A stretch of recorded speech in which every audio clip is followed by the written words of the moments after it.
No one wanted to be near her, until a human engineer sat down and silenced everyone. The twin suns of Terra forsank toward the jagged horizon, painting the alien sky in streaks of molten gold and deep violet. A wind carried the dry scent of iron-rich dust through the colony's main square, rattling the worn metal panels of the supply depot. People moved quickly here, not because there was much to do, but because no one liked to linger, especially not near her. She sat alone on the edge of the plaza, her long legs folded, the silver plating of her uniform catching the last light. Her skin, a striking crimson, seemed to glow faintly under the fading suns, and her hair, pale gold, almost white, fell like a spill of molten threads over her shoulders. The engineers, miners, and traders who passed by stole glances but never stopped. They didn't speak to her. Some muttered in low voices when they thought she couldn't hear. Her name was Caliph. To most of the humans here, she was the Lyrie, one of the few survivors from a destroyed outpost in the southern hemisphere. People whispered about her kind, merciless warriors, unable to feel guilt. The truth? No one bothered to ask her. The colony's mess hall was a narrow structure of corrugated titanium, lit by flickering strips that hummed faintly in the thin atmosphere. Inside, tables were arranged in long rows, bolted to the floor to prevent rattling during Terra 4's unpredictable tremors. Every evening, the hall filled with voices, clattering utensils, and the comforting smell of rehydrated stew. Every evening, one seat in the far corner stayed empty. Caliph sat there now, her eyes fixed on the steaming bowl in front of her, though she hadn't touched it. Her gaze was distant, like she was watching something far away, maybe years away. The voices around her rose and fell, but she was an island of stillness. And then Ethan Cole walked in. He was an engineer, U.S. Space Corps, the kind of man whose uniform always looked like it had survived a dozen repair jobs in a single day. Tall, lean, with grease still smeared across his knuckles, he scanned the room for an empty seat. Every table was full, except for hers. Ethan noticed the gap, the way people avoided it like a hole in the floor. He hesitated for only a heartbeat. Then, without a word, he crossed the hall. Forks paused midair. Conversations faltered. A low current of disbelief ran through the room as Ethan reached her table and pulled out the empty chair. Caliph didn't move. Her golden hair shifted slightly in the draft as she looked up at him. Her eyes, a strange mix of amber and violet, locked on his, and for a moment neither spoke. Ethan sat down. The air seemed to change. Conversations resumed, but quieter now, as if everyone was trying not to be caught watching. A miner at the next table leaned toward his friend and whispered something that made the other smirk. Caliph finally spoke, her voice low and precise, each syllable carrying the faintest trace of an accent from another star. "You know who I am." It wasn't a question.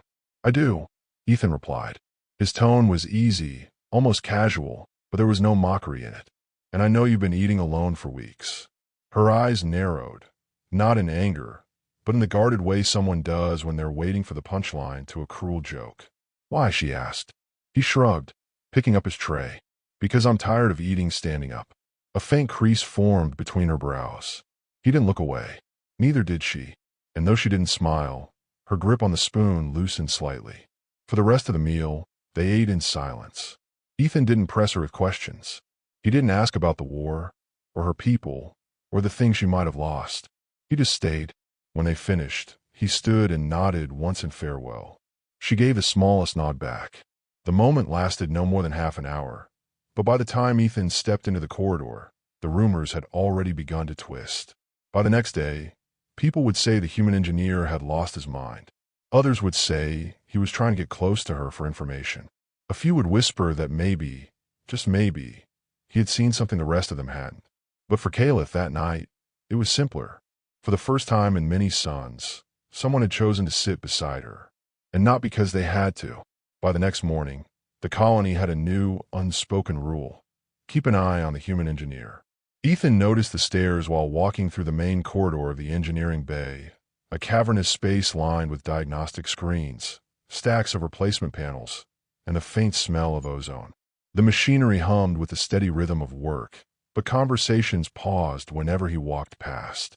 He ignored it, the same way he ignored the smear of oil on his sleeve and the dull ache in his shoulders after a long night fixing the water recycling valves. What he didn't ignore was the sudden appearance of Commander Hale near the docking hatch. Hale was a man who looked like he'd been carved out of one piece of rock.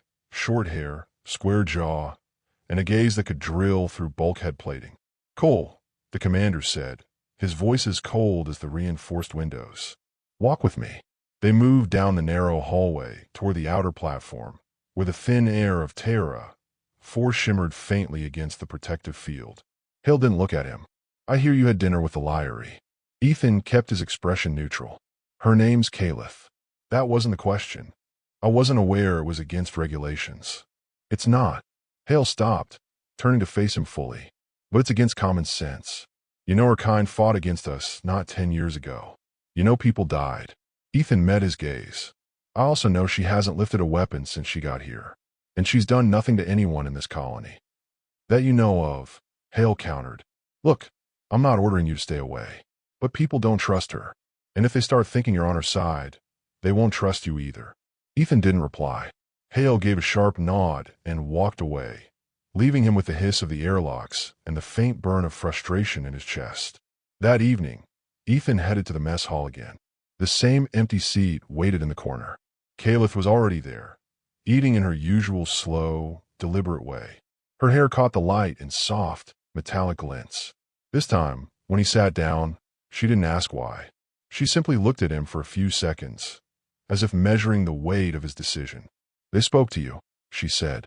He raised an eyebrow. "How do you know?" Her mouth twitched, almost a smile almost. "I can see it in your face. The way your jaw is tight. They're worried about me talking to you," he admitted. "And you are not." He leaned back in his chair. "If I was, I wouldn't be sitting here." A pause. Then she set her spoon down and folded her hands on the table. "My people have a word," she said slowly. "Vaynar. It means the choice to stand in a fire, knowing it will burn you, because you will not step away." Ethan thought about that. "Sounds about right." She tilted her head. "You may be Vaynar, Ethan Cole, but the fire is already moving." The fire she spoke of arrived faster than either of them expected. 3 nights later, alarms screamed through the colony. Ethan bolted upright from his bunk, boots on before the second siren blared. Red lights flashed across the metal walls, casting everything in a pulse of danger. Over the comms, the automated voice repeated, "Perimeter breach. Outer gate compromised. Unauthorized entry detected." He grabbed his toolkit and sprinted toward the eastern gate. The airlocks hissed open to reveal chaos. 2 armored drones lay sparking on the ground, their casings shredded by something with claws. Beyond the gate, the protective barrier flickered dangerously. "Cole," a security officer yelled. "We need the barrier patched before it fails completely." Ethan dropped to his knees beside the control panel. Wires hung like torn muscle fibers, the power regulator smashed. As he worked, he caught sight of movement. Caliph, striding toward the breach. "What the hell are you doing here?" he shouted. Her eyes didn't leave the shadows beyond the barrier. "The scent. I know what's coming." "What scent?" His words died as a shape emerged from the dust. Low to the ground, 6 limbs, and a mouth lined with teeth like broken glass. The Vern predators were supposed to stay far from the colony's heat signatures. Something had driven them closer. Security raised their rifles. Caliph didn't wait. She stepped past the flickering barrier and drew a short, curved blade from her belt, the kind of weapon the Lyrie carried before the war. "Caliph!" Ethan yelled, but she was already moving, her red skin a blur against the pale dust. The first predator lunged. She sidestepped, blade flashing, cutting deep into its foreleg. It shrieked and twisted, snapping at her. The second came from the flank, and she spun, the strike so quick Ethan almost didn't see it. Within moments, both creatures retreated, limping into the shadows. She re-entered the barrier just as Ethan slammed the final panel shut and rerouted the power. The field stabilized with a low hum. Security stared at her in stunned silence. One of them muttered, "Damn." Ethan got to his feet, heart still pounding. "You could have been killed." She looked at him, her eyes steady. "So could you." They stood there for a moment, breathing hard, the hum of the barrier between them and the black stretch of alien night. It was Commander Hale who broke it. He strode forward, eyes locked on Caliph. You just brought a weapon into the colony perimeter. She didn't flinch. And I kept your people alive. Hale's jaw tightened. This isn't over. Caliph brushed past him without another word. Ethan watched her go, feeling the weight of what had just happened settle on him like dust. He knew Hale was right about one thing. It wasn't over. But standing there, with the smell of ozone and blood still hanging in the air, Ethan couldn't shake the thought that maybe, just maybe, she'd just save them all. The morning after the breach, the colony was quieter than usual. The metallic corridors echoed with half-whispered conversations, and every passing glance carried a little more weight. Ethan could feel it. The tension wasn't just about the predators. It was about her. Caliph hadn't been seen since the night she'd fought outside the barrier. Security claimed she'd been ordered to stay in her assigned quarters until further notice. Some said it was for her own safety. Others said it was so they could figure out what she's hiding. Ethan knew which version he believed. He was in the maintenance bay when Commander Hale's voice came over the loudspeaker. Cole, my office. Now. Hale was standing behind his desk when Ethan arrived, a thin tablet in his hand. The room smelled faintly of dust and synthetic coffee. Sit, Hale ordered. Ethan stayed standing. What's this about? Hale turned the tablet so Ethan could see. A grainy feed from one of the colony's external cameras showed Caliph fighting the Verns.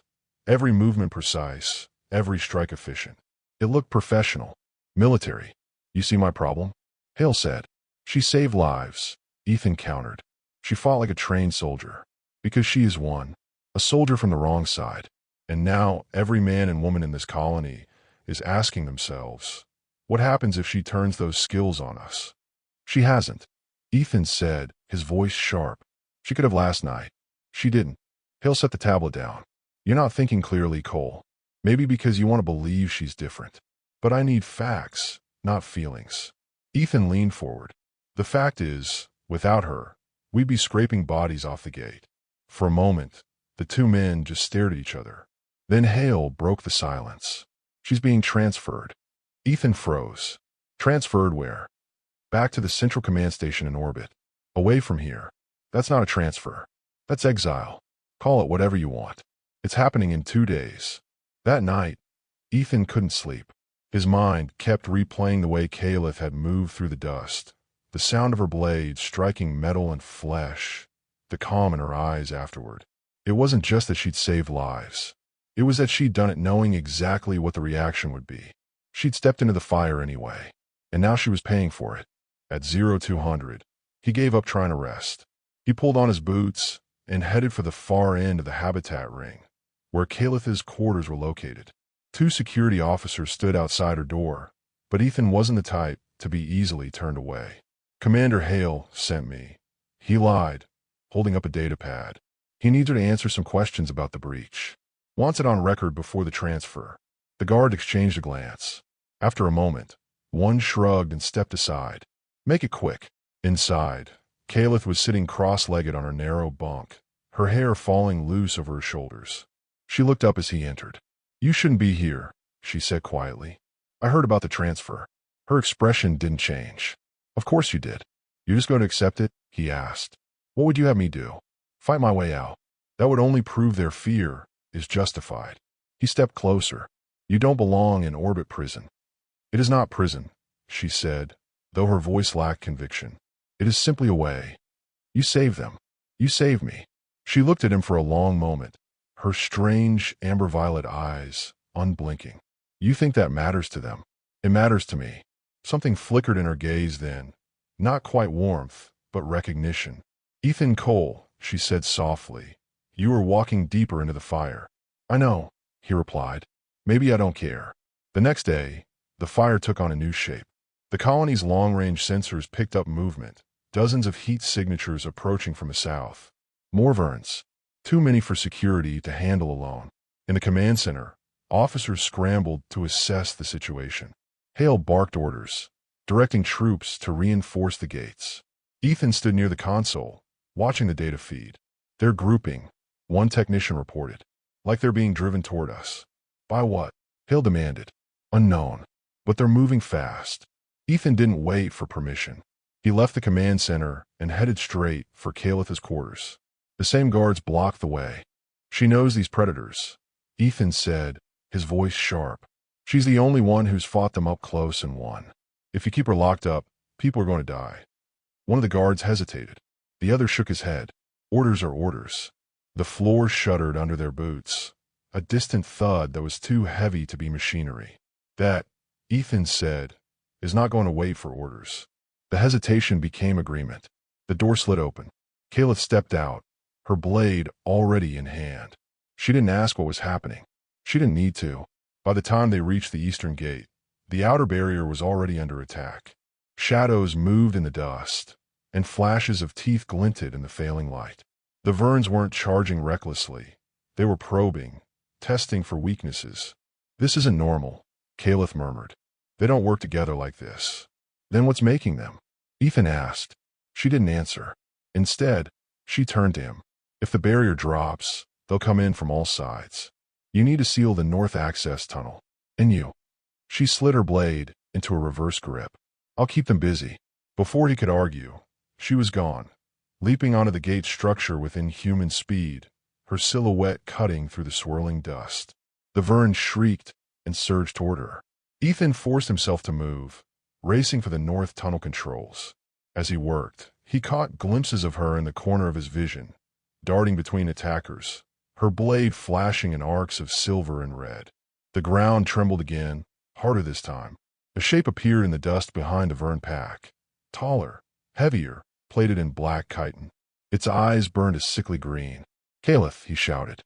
She saw it too. The leader. Bigger, faster, and smart enough to coordinate the rest. It roared, the sound reverberating through the barrier like a drumbeat. Ethan slammed the tunnel seal shut and ran back toward the gate. Calith met the leader's charge head-on, her blade striking sparks against its armor. The impact threw her back into the dust. "Calith!" He was already moving toward her when the barrier flickered. Once, twice, then held. Barely. She staggered to her feet, blood tracing a thin line along her jaw. "Stay back," she called. But he didn't. Not this time. The leader's roar still echoed across the colony walls when Ethan reached Calith. Dust swirled around them, lit in bursts by the barrier's unstable shimmer. The massive predator paced just beyond the field, its green eyes fixed on her like it could taste her defiance. "You're hurt," Ethan said, stepping between her and the beast. Her jaw tightened. "It's nothing. It's not nothing. You took the hit for the barrier. And if I hadn't, we'd be dead." Another tremor rippled through the ground as the Vern pack circled in the shadows, testing the perimeter. The leader bared its teeth in something that looked far too much like a smile. Calith's gaze didn't waver. The barrier won't hold. Not with that thing coordinating them. Ethan scanned the control panel. The readings were worse than he'd feared. The southern node was dropping in and out of sync. "We can reroute power from the east gate," he said. "Buy us a few minutes." "You'll need both hands," she replied, "and someone to keep them from tearing you apart while you do it." Before he could argue, she stepped forward, planting herself at the edge of the barrier. Her blade hung at her side, gleaming in the failing light. Ethan knew the logic. She was faster than anyone else here, trained for this kind of fight. But logic didn't change the fact that if the barrier failed while she was standing there, the Verns would rip her to pieces before anyone could fire a shot. "Calith." "Ethan Cole," she said, her voice low and steady. "You came to my table when no one else would. Let me stand here for you now." The words struck him like a physical blow. He swallowed, gave a short nod, and moved to the control panel. Sparks jumped as he tore open the access panel and began rerouting the circuits. Around him, the air was filled with the muffled thud of claws against the barrier, the hiss of energy bleeding through failing nodes, and Calith's blade cutting the air in precise, deliberate arcs. Then the leader lunged. The impact shook the barrier so hard that Ethan's vision blurred. Calith met the strike with a two-handed block, the force sliding her back half a meter across the metal grating. The creature snarled, jaws snapping inches from her face, separated only by the flickering field. "Almost there," Ethan called. The leader slammed the barrier again. This time, a section of the field blinked out entirely, just for a second, but long enough for one of the smaller Verns to dart through. It hit the deck running. Ethan spun, reaching for the sidearm at his hip, but Caliph was already moving. She intercepted the creature mid-stride, her blade slicing through its neck in a single motion. Black ichor splattered across the grating. The body hit the floor and twitched once before going still. The leader roared again, pounding at the same spot in the barrier. Cracks in the energy pattern spidered out like lightning. Ethan's hands flew over the circuits. Come on, come on. With a final surge, the reroute locked in. The barrier flared bright, the cracked ceiling in a burst of blue-white light. The southern node's hum deepened into a steady thrum. The Vern leader froze, then stepped back, its eyes narrowing. A few seconds later, it turned and melted into the shadows, the rest of the pack following in its wake. Silence settled over the gate, broken only by the hiss of cooling circuits and Ethan's ragged breathing. Caliph lowered her blade. It's over. For now. Ethan wiped a smear of sweat from his forehead. You were right about the fire moving. She met his gaze, and for the first time, there was no guarded distance there, only a quiet understanding. And you stood in it anyway. He almost smiled, but then movement caught his eye. Commander Hale, striding toward them with 2 security officers. That's enough, Hale said, his voice like cold steel. Cole, step away from her. Ethan didn't move. She just saved the colony. Again. I don't care, Hale snapped. She's still being transferred tomorrow. If you can't see why, you're a bigger fool than I thought. Caliph's eyes stayed on Ethan, not Hale. Do not fight for me here. They will not listen. But the way she said it, the way her voice dipped just slightly, told him she wanted him to fight anyway. Hale turned to leave, signaling the guards to take her. Ethan felt something twist inside him. He thought of that first night in the mess hall, the way she'd sat alone while everyone else looked away. He thought of the blade flashing in the dust, of her stepping between him and the Vern without hesitation. Before he could stop himself, he spoke. She's not going anywhere. The words froze everyone in place. Hale turned slowly. Say that again. I said, she's not going anywhere. Ethan's voice was steady, even though his pulse hammered in his ears. If you want her off this planet, you'll have to take me too. Caliph's expression didn't change, but there was a flicker, something sharp and bright, in her eyes. Hale stared at him for a long moment, then shook his head. You have no idea what you're doing. Yeah, Ethan said. I do. That night, the colony buzzed with rumors. Some said the engineer had lost his mind. Others said he was under her influence. But there were a few, just a few, who started to wonder if maybe the Lyrie woman wasn't the danger they thought she was. And somewhere in the dark, beyond the barrier, green eyes watched the colony walls. If you've ever rooted for an impossible love, you know the fire burns hotter when the world stands against it. Subscribe now, because this is only getting started. By morning, Ethan knew he'd crossed a line he could never uncross. When he stepped into the mess hall, conversations went quiet. Not just quieter, silent. Dozens of eyes followed him to the serving counter. No one stood close enough to brush his arm. Even the cook handed him his tray, without looking at his face. He felt the absence of Caliph more than anything. Her corner table was empty. Halfway through his meal, a shadow fell across the table. He looked up to see Lieutenant Branson, a broad-shouldered security officer who'd never liked him much. You think you're some kind of hero? Branson asked. Ethan didn't respond. Branson leaned in. She's dangerous. And now people think you are too. She saved your life, Ethan said flatly. Or did you miss that part? Branson smirked. One day, she'll choose not to. He walked away, and the sound of voices slowly returned, but every word was just far enough away to remind Ethan that no one was speaking to him. Caliph was confined to the auxiliary storage block, officially for debriefing, but in practice it was little more than a reinforced cage. Ethan had to use 3 different maintenance codes just to get the door open. Inside, she sat on a crate, her golden hair catching the faint light from the overhead strip. Her wrists weren't bound, but the unspoken message was clear. Don't try to leave. You shouldn't be here, she said, though her tone lacked conviction. That's the second time you've told me that, he replied, stepping inside. It hasn't worked yet. Her lips twitched at the corner. Not quite a smile. Hale will not forgive you for what you said. I'm not asking him to. She tilted her head, studying him. You would stand alone against your own people? For me, I'm not standing alone, he said. I'm standing with you. That flicker was back in her eyes, sharp, searching, almost as if she was testing whether his words could hold the weight he'd put on them. The colony didn't give them time to settle. 2 days later, the perimeter alarms wailed again. This time, the sensors picked up not predators, but transmissions, an encrypted signal bouncing off the southern relay tower, heading out into deep space. Hale's orders were immediate: lockdown, double patrols, and an investigation into possible espionage. Ethan was in the engineering bay when Branson and 2 other security officers arrived. "Cole," Branson said, "we need to ask you a few questions." Ethan knew exactly what they meant. "You think I sent that signal?" Branson shrugged. "Signal originated from a sector you have clearance to access. And let me guess, Caliph is being questioned too." "Not questioned," Branson said, with a smile that didn't reach his eyes. "Detained." Ethan found her in the command center, standing before Hale with 2 guards at her back. She looked calm, but there was a tension in her posture, a readiness like a coiled spring. "Caliph of Lyrie," Hale said, "you are accused of transmitting unauthorized data to an unknown recipient." "I transmitted nothing," she replied evenly. "You had access to the southern relay tower 2 days ago." "I repaired your weather sensor," she said.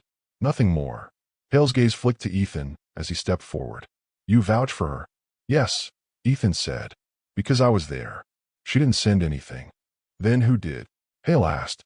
"That's your job to find out," Ethan shot back. The tension between them was a taut wire ready to snap. Finally, Hale turned away. "Get her out of my command center." "And Cole," he added, without looking back, "you're on restricted duty until further notice." Restricted duty meant no access to critical systems, no unsupervised work outside the habitat ring, and, most importantly, less time to keep an eye on Caliph. It also meant he had time to think, and the more he thought about it, the more something didn't add up. The signal wasn't random. The southern relay tower had a direct line of sight to the low-orbit satellite network. That wasn't the kind of opportunity a wild predator or malfunction could exploit. It meant someone inside the colony had used the tower, and they wanted it to look like Caliph. The question was, why? That night, Ethan pulled the maintenance logs for the southern relay. Officially, he wasn't supposed to have access, but the system still trusted his old clearance codes. He scanned the entries and found what he was looking for. 2 hours before the signal, a security override had been used to unlock the relay access panel. The code wasn't Caliph's. It wasn't his either. It belonged to Lieutenant Branson. Ethan sat back in his chair, the pieces clicking into place. If Branson had framed her, it wasn't just prejudice. It was a plan. The Vern attacks, the signal, the growing distrust toward Caliph. All of it pointed to the same outcome: get her removed from the colony, by any means necessary. When he told her the next day, she didn't look surprised. "They fear what they do not understand," she said. "On my world, fear like that is the spark before the blade." "Then we put the spark out," Ethan said. She gave him a long, measured look. "You would risk your place here to prove my innocence. My place here doesn't matter if it means letting them destroy yours." She was silent for a moment, then said, "You are Vaynar, Ethan Cole. But the fire is not just around us now. It is beneath our feet." Before he could ask what she meant, the alarm sounded again. Not the sharp blare of a perimeter breach, but the deep, resonant tone of a full-scale emergency. The comms lit up with frantic voices. "This is Gate 2. We've got movement on all sides. North barrier is dropping. Repeat, multiple hostiles breaching." Hale's voice cut in, hard and controlled. "All units to defensive positions. Cole, Lyrie, if you're going to prove your worth, now's the time." Ethan met Caliph's gaze. There was no hesitation in either of them. The fire had finally broken through. The ground shook with each impact against the colony's outer walls. The emergency lights strobed red, washing the corridors in pulses of danger. The air carried a faint metallic tang, the smell of scorched circuitry and raw fear. Ethan and Caliph ran side by side down the narrow service tunnel toward Gate 2. The distant roars of the Vern predators reverberated through the structure, each one louder than the last. "North barrier's going first," Ethan said, glancing at the flickering display on his wrist console. "If it drops, they'll swarm the central square in under 2 minutes. Then we hold it, Caliph replied, her tone calm, but edged with steel. When they emerged onto the gate platform, chaos was already in full swing. Security officers fired plasma rifles into the swirling dust, their shots lighting the storm in short, brutal flashes. Figures moved in and out of the murk, clawed limbs, snapping jaws, the glint of predatory eyes. Barriers at 20%, someone shouted. Ethan dove for the control station, yanking open a scorch panel. Wires hung loose, insulation charred. This node's fried. I need a bypass from the auxiliary grid. Do it, Caliph said, stepping in front of him. He looked up at her. You can't take all of them. She slid her curved blade from its sheath. Watch me. The next few minutes were a blur. Caliph moved like a streak of crimson lightning, her blade cutting through the dust with lethal precision. Every strike was economical, every dodge calculated. She didn't waste movement, didn't hesitate. Ethan worked furiously behind her, the hum of his tools mixing with the roars and screams from the other side of the barrier. One of the Verns leapt, clearing the top of the gate structure, and Caliph was there, spinning to meet it mid-air. Her blade flashed, severing its foreleg before it hit the deck. She finished it in one fluid motion, then turned back toward the dust. 30 seconds. Ethan called. She nodded once, never looking away from the enemy. The leader emerged then, not the same one from before. Bigger, faster. Armor plates along its back glistened like wet obsidian. It stalked toward the barrier with deliberate steps, as if it knew it had all the time in the world. Ethan, Caliph said quietly, when I move, finish your work. Caliph, do it. She sprinted straight at the barrier. The leader lunged at the same moment the barrier flickered. For a heartbeat, they met without energy between them. Claw against steel, teeth against resolve. The impact rang out like a struck bell. Ethan forced himself to look away, focusing on the bypass. Sparks bit into his skin as he jammed the final connector into place. The barrier roared back to life, a wave of blue-white energy exploding outward. Smaller predators yelped and scrambled back into the dust. The leader staggered, stunned by the sudden surge.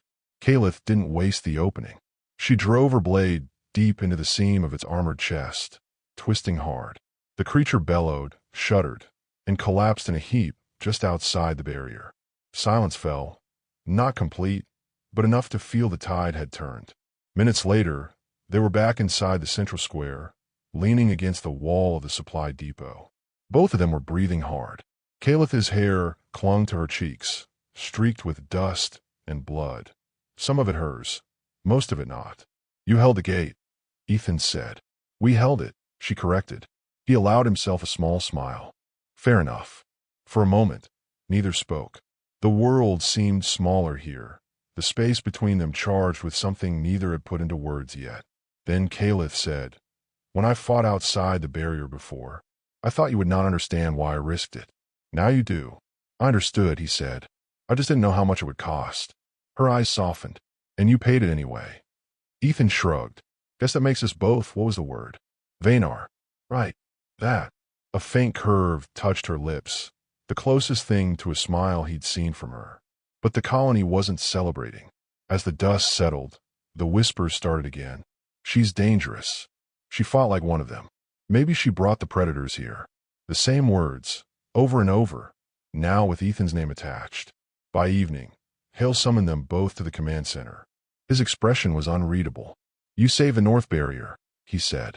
That's the only reason you're not in holding cells right now. Ethan bristled. You're welcome. This doesn't change the fact that the attacks are escalating, Hale continued. And until I know why, I can't have uncertainty inside these walls. You mean her? Ethan said. I mean both of you, Hale replied. Stay out of restricted sectors. And if another breach happens, I'm locking this place down, and I don't care if you're in the middle of it. As they left the command center, Ethan glanced at Caliph. He's not going to stop until one of us is gone. She met his gaze. Then we make sure it's not us. The way she said it wasn't defiance. It was a promise. And for the first time since stepping onto Terra, Ethan realized he believed they could win. Not just survive. Win. The night on Terra, was black enough to swallow stars. Not the gentle darkness of Earth's countryside, but a void that seemed alive, breathing against the skin. The colony's perimeter lights pushed back the gloom in narrow cones, casting long shadows across the jagged plains. Ethan stood on the upper gantry of the east watchtower, scanning the horizon. His helmet comm crackled. "Movement," came Lieutenant Harris's voice. "Sector Delta. Multiple signatures." Ethan's stomach tightened. The Verns weren't probing anymore. They were committing. Below, Kalith emerged from the armory, her blade strapped across her back, a new line of blue war paint cutting diagonally over her crimson skin. Her hair, tied high, caught stray gleams of light from the flood lamps. She looked like a living banner, one that dared the enemy to come closer. When she climbed the gantry, she didn't speak. She just stood beside him, their shoulders almost touching, both staring into the dark. The first sound was not a roar. It was a deep, resonant thump, like the heartbeat of the earth itself. Then another. Then dozens, overlapping, faster. The ground began to tremble. The floodlights caught the dust first. Then the shapes inside it. Not just Vern predators this time, but something bigger. Ethan's breath hitched. Oh hell. They came into full view. Siege beasts. Massive, six-legged monsters with armored shells thicker than a blast door. Behind them, the smaller predators swarmed like a living tide. Alarm screamed across the colony. Harris's voice was sharp. "All stations, focus fire on the siege beasts. We lose those barriers, we're done." Kalith turned to Ethan. "You work the generators. I hold them." "Not this time," he said. "I'm with you." Her eyes searched his face, reading something unspoken there. She gave a single nod. The outer barrier buckled under the first impact. Sparks exploded along its length, and Ethan knew it wouldn't hold for more than a few minutes. They sprinted to the breach point, plasma fire snapping past them as soldiers poured everything they had into the advancing wall of flesh and claws. When the barrier collapsed in a shower of molten fragments, the enemy surged forward. Kalith met them head-on. She was no longer just defending. She was attacking with a ferocity that made the air seem to vibrate.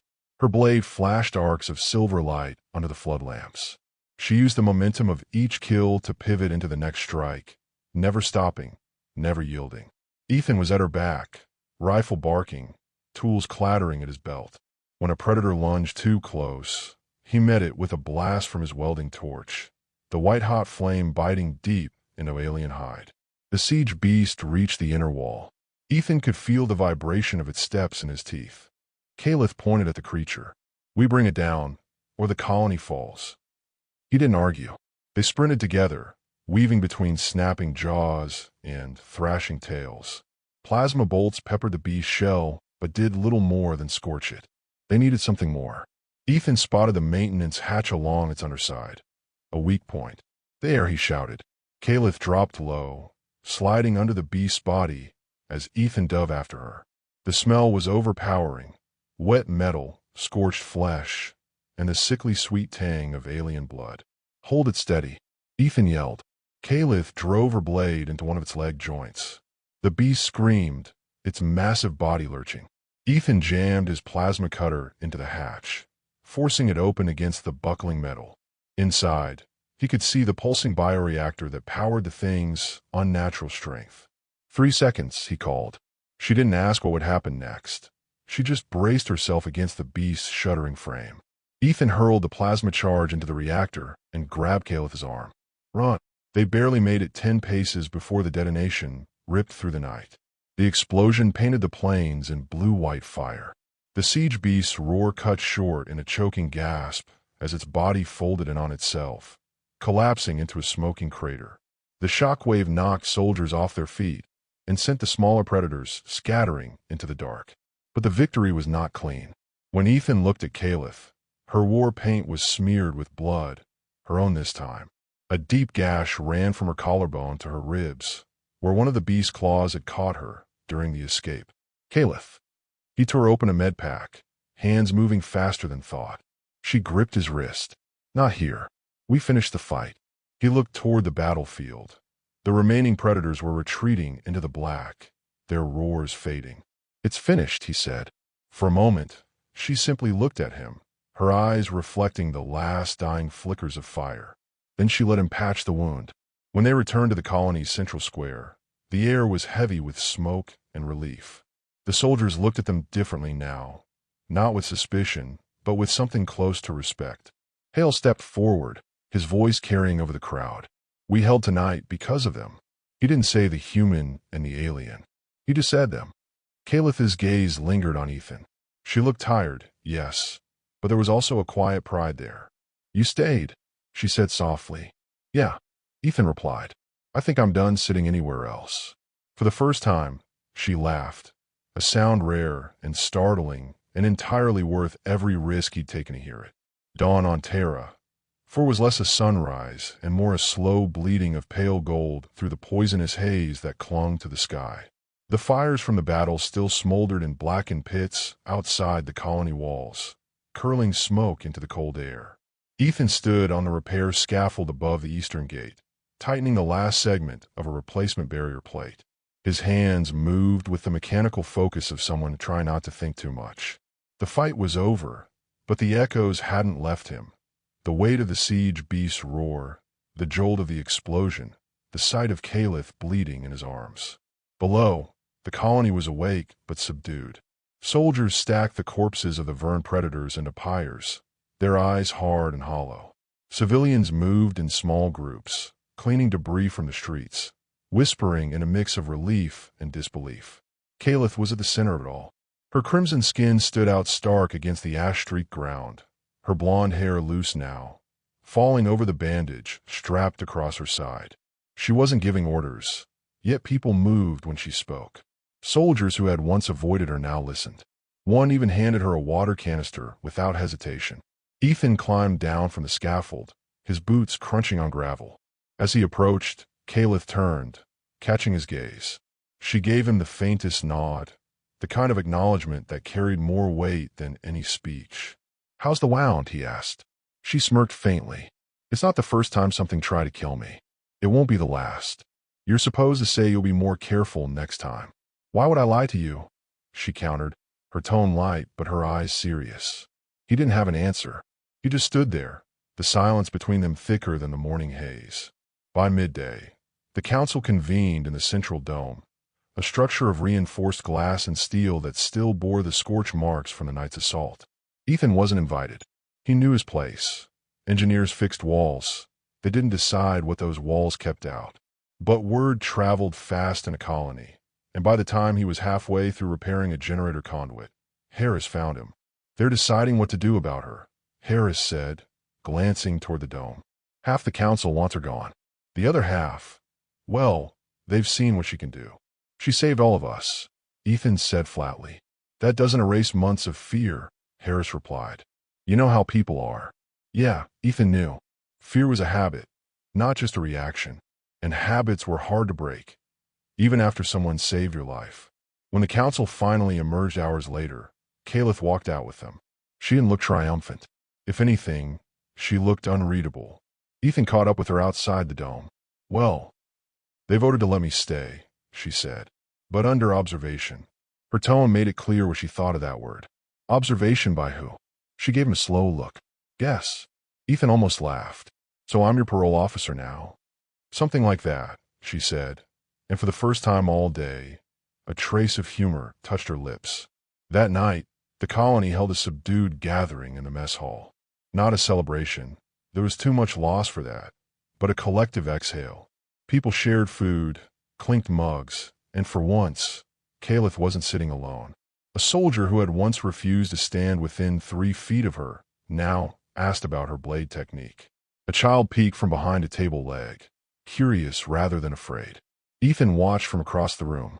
It wasn't just that she'd earned their respect. She'd forced them to see her as something other than the alien with the wrong skin, the wrong past. She caught his eye and crooked a finger. He crossed the room and sat beside her. No hesitation now.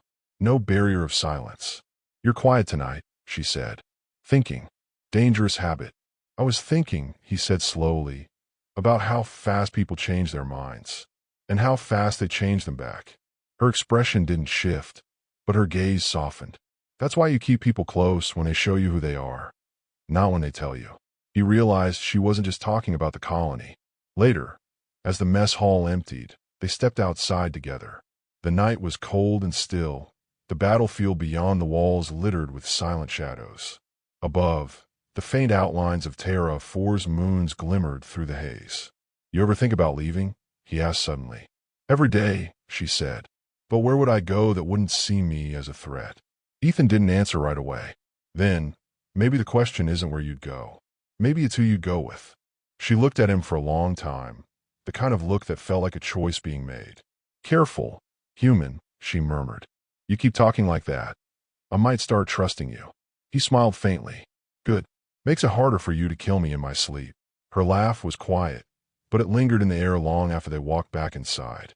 The weeks after the siege felt strangely hollow. The colony worked, rebuilt, and trained harder, but there was a quiet heaviness in the air, the kind that lingers after realizing how fragile life really is. Ethan noticed it most in the small things. The way people carried weapons, even to the mess hall. The way conversations stopped when someone entered who wasn't part of their usual circle. And yet, in the middle of all that cautious tension, there was Caliph. She moved through the colony with the same steady confidence she'd always had, but now there was less distance between her and the others. A soldier asked her opinion on defense strategy. A mechanic offered her a seat at his table. The change wasn't absolute, but it was undeniable. Still, trust was fragile. Ethan saw the way some eyes still followed her, calculating, cautious. He knew what they were thinking, that the moment things went wrong again, their fear would resurface. One evening, while repairing a comm relay outside the walls, Ethan found himself asking her the question that had been stuck in his mind since the battle. "Why'd you do it?" She didn't look up from her own work, tightening the straps on a supply pack. "Do what?" "Save me." Twice. Caliph's hand stilled. "Because you were worth saving." It was such a simple answer that it left him silent for a moment. Then, "You didn't even know me. I knew you sat down next to me when no one else would." She met his gaze then, her golden eyes steady. That was enough. The council's observation order turned out to be little more than a formality. Ethan was expected to file monthly reports on her activities, a task he treated with thinly veiled sarcasm. His first report had read, "Caliph remains dangerous, primarily to anyone who attempts to insult her cooking." But beneath the jokes, there was a seriousness he didn't share with anyone else. He understood what she meant when she said there was nowhere else for her to go. Terra, for was hostile, but it was the only place where she'd survived long enough to carve out something resembling a life. And maybe, though neither of them said it, he was part of the reason she stayed. On the night of the three-moon alignment, the colony gathered on the western ridge. It was a rare sight. The moon stacked in a perfect arc above the horizon, casting the landscape in a ghostly silver glow. The air was cold enough to sting, but no one wanted to miss it. Caliph stood apart from the crowd at first, her silhouette sharp against the pale sky. Ethan joined her, standing close enough that their shoulders brushed. "They're beautiful," he said. "Not as beautiful as home," she replied softly. "You ever think about going back?" She shook her head. "There's nothing left for me there. My world died long before I left it." Ethan didn't push. He knew loss when he heard it in someone's voice. They stood in silence for a while, watching the moons rise higher. Around them, the colony murmured and pointed, but it all fell far away. Here, in this quiet bubble between breaths, it was just them. "You know," he said finally, "I used to think you were dangerous." She smirked faintly. "You're not wrong. I still think you are. But maybe that's not a bad thing." Caliph glanced at him, the corners of her mouth tilting upward. "Careful, human." That almost sounded like trust. "Maybe it is," he said, and he meant it. In the days that followed, things didn't magically become perfect. The colony still had shortages. There were still patrols that came back short a member, and some people still muttered when Caliph walked by. But Ethan had learned something in the aftermath of the siege, that the measure of a person wasn't in how others saw them, but in the choices they made when it counted. And Caliph had made her choice. So had he. Sometimes he caught her looking at him in a way that felt like she was memorizing his face, as if expecting it might disappear one day. Other times, she'd say nothing at all, but stand close enough that he could feel her warmth even through the cold. Those moments said more than words ever could. The storms rolled in at the start of Terra 4's winter. Thick clouds swallowed the twin suns, and the days became a constant dim twilight. For weeks, The wind howled against the colony walls, carrying dust so fine it seeped into every seam of the buildings. But inside the engineering bay, the air was warm and filled with the scent of heated metal and coolant. Ethan leaned over a workbench, tightening the final coupler on a portable shield emitter. "Try it now," he called. Caliph pressed the activation stud. A faint hum filled the air, and a shimmering barrier flickered into life between them, bending the light in strange ripples. She reached out, touched the edge, and smiled. "You're getting better at this," she said. "I had a good reason to learn," he replied. His gaze held hers for just a moment too long. They didn't talk about the council anymore. The observation order had quietly faded away after 6 months without incident. By then, even the most cautious citizens had begun to admit, some grudgingly, that Caliph wasn't the danger they once feared. If anything, she'd become a shield in her own right. One quiet evening, they walked the perimeter together. The snow, if you could call it that, was more like fine, silver dust that coated the ground in a thin layer of light.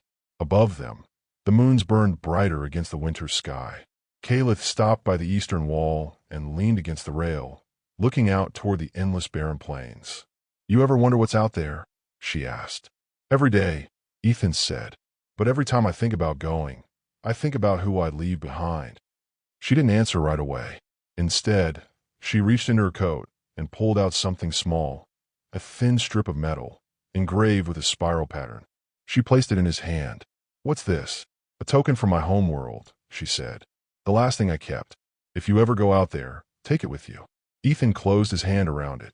"I'm not planning on going without you." Her eyes softened, the moonlight catching on the gold of her irises. "Then I guess you're stuck with me, human."